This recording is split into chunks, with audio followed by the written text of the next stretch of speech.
கடந்த 2-3 நாளாக நீங்கள் கேஸ் புக் பண்ண ட்ரை பண்ணுறீங்களா? ஆன்லைனில் எரர் வருதா? இது ஏதோ சாதாரண டெக்னிக்கல் பிரச்சனைன்னு நினச்சிடாதீங்க. இதுக்கு பின்னால் ஈரான் இஸ்ரேல் போர் வரைக்கும் ஒரு மிகப்பெரிய உலகளாவிய காரணம் இருக்குது. அது மட்டும் இல்லாமல் ஒரு மிகப்பெரிய அதிர்ச்சி தகவல் என்னென்னா, கேஸ் தட்டுப்பாடு காரணமாக இப்போ சென்னை, பெங்களூரு முக்கிய நகரங்களில் ஹோட்டல்களை மூடுற நிலைமைக்கு வந்திருக்கு. அப்போது வீட்டு உபயோக சிலிண்டர் நிலைமை என்ன ஆகும்னு பயமாக இருக்கா? இந்த தட்டுப்பாட்டை பயன்படுத்தி சிலிண்டரை பதுக்கினா எஸ்மா சட்டப்படி 7 வருஷம் ஜெயில்னு மத்திய அரசு அதிரடியாக அறிவிச்சிருக்காங்க.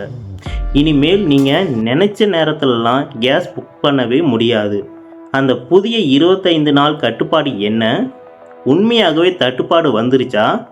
வீடியோவை கடைசி வரைக்கும் ஸ்கிப் பண்ணாமல் பாருங்கள். அப்போது தான் உங்களுக்கு ஒரு தெளிவான தீர்வு கிடைக்கும்.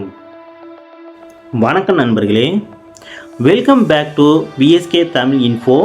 நம்ம சேனலுக்கு நீங்கள் புதுசுனா மறக்காமல் சப்ஸ்கிரைப் பண்ணிக்கோங்க. நேரடியாக விஷயத்துக்கு வருவோம். தமிழ்நாட்டோட பல இடங்களில் கேஸ் புக் பண்ண முடியாமல் மக்கள் ஏஜென்சி வாசலில் காத்துக்கிட்டு இருக்காங்க.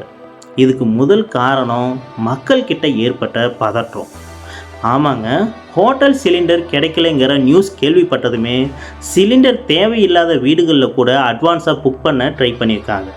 இதனால் ஒரு நாளைக்கு 300 புக்கிங் ஆகிற ஏஜென்சியில் ஒரே நாளில் 900 முதல் 1000 பேர் புக் பண்ண ட்ரை பண்ணதுனால அகில இந்திய அளவில் கேஸ் புக்கிங் சர்வர் மொத்தமாக முடங்கிடுச்சு. இதுதான் உங்கள் ஃபோனில் எரர் வர்றதுக்கு முதல் காரணம். சரி, இந்த தட்டுப்பாடு வர என்ன அடிப்படை காரணம்? இதுக்கான விடை பார்த்தீங்கன்னா, ஈரான் இஸ்ரேல் போர். இந்த போர் காரணமாக கடல்வழி போக்குவரத்து ரொம்பவே பாதிக்கப்பட்டிருக்கு. இந்தியாவுக்கு வர வேண்டிய எரிவாயு இறக்குமதியில் பெரிய தாமதம் ஏற்பட்டிருக்கு. இதை சமாளிக்க அரசு என்ன முடிவு எடுத்திருக்காங்கன்னா, வணிக பயன்பாட்டை விட வீடுகளுக்கு சப்ளை செய்வதற்கு தான் முதல் முன்னுரிமைன்னு உத்தரவிட்டிருக்காங்க. இதனால் கமர்ஷியல் சிலிண்டர்களுக்கு பயங்கரமான தட்டுப்பாடு ஏற்பட்டு இப்போது சென்னை மற்றும் பெங்களூரில் பார்த்திங்கன்னா பல ஹோட்டல்கள் செயல்பட முடியாமல் மூடப்பட்டு வருது. இதனால் இனி ஹோட்டல் உணவுகளின் விலை கடுமையாக அதிகரிக்கலாம். இந்த நெருக்கடியான நேரத்தில் சிலிண்டர் தட்டுப்பாட்டை தடுக்கும் வகையில் நாடு முழுவதும் மத்திய அரசு ஒரு அதிரடி சட்டத்தை கொண்டு வந்திருக்காங்க. அது என்னன்னு பார்த்தீங்கன்னா, அதுதான் எஸ்மா சட்டம். அதாவது எஸ்மா சட்டங்கிறது எசென்சியல் சர்வீஸ் மெயின்டெனன்ஸ் ஆக்ட், அதாவது அவசிய பொருட்கள் பராமரிப்பு சட்டம். சாமானிய மக்களுக்கு தடை இல்லாமல் சிலிண்டர் கிடைப்பதை உறுதி செய்யவே இந்த சட்டம் கொண்டு வரப்பட்டிருக்கு. இந்த சட்டத்தின் கீழ் வணிகர்களோ அல்லது தனி நபர்களோ சிலிண்டர்களை பதுக்கினாலோ அல்லது கள்ளச்சந்தையில் அதிக விலைக்கு விற்பனை செய்தாலோ அவர்கள் மீது சட்டப்படி கடும் நடவடிக்கை எடுக்கப்படும். குற்றம் நிரூபிக்கப்பட்டால் 3 மாதம் முதல் 7 ஆண்டுகள் வரை சிறை தண்டனை அனுபவிக்க நேரிடும்னு மிக கடுமையாக எச்சரிக்கை கொடுத்துருக்காங்க. அடுத்ததாக பார்த்தீங்கன்னா, எல்லோரும் தெரிஞ்சிக்க வேண்டிய ஒரு முக்கியமான ரூல்ஸு, மத்திய அரசு விதித்துள்ள புதிய கட்டுப்பாடு என்னன்னா, நீங்கள் ஒரு சிலிண்டர் வாங்கிய பிறகு அடுத்த சிலிண்டர் பதிவு செய்ய கட்டாயம் 25 நாட்கள் காத்திருக்க வேண்டும். சில ஏஜென்சிகள் இதை 30 நாட்கள் என்று சொல்கிறார்கள். உங்கள் பழைய பில்லை எடுத்து பாருங்கள்.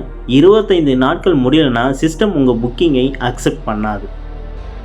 விலை நிலவரத்தை பொறுத்தவரை இப்போதைக்கு வீட்டு உபயோக சிலிண்டர் 928 ரூபாயாகவும் வணிக சிலிண்டர் 2043 ரூபாயாகவும் இருக்குது.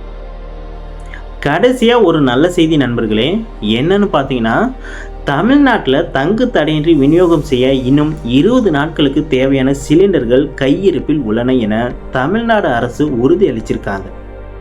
அதனால் சர்வர் பிரச்சனை இன்னும் 2 நாட்களில் சரியாகிவிடும்.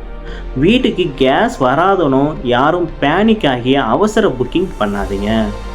இந்த அதிர்ச்சியான அதே சமயம் முக்கியமான தகவலை உங்கள் குடும்ப குரூப்பில் நண்பர்களுக்கு உடனே ஷேர் பண்ணி அவங்கள உஷார்படுத்துங்க. உங்கள் ஏரியாவில் கேஸ் சிலிண்டர் நிலவரம் எப்படி இருக்குன்னு கமெண்டில் சொல்லுங்கள். மறக்காமல் விஎஸ்கே தமிழ் இன்ஃபோ சேனலை சப்ஸ்கிரைப் பண்ணிக்கோங்க. நன்றி, வணக்கம்.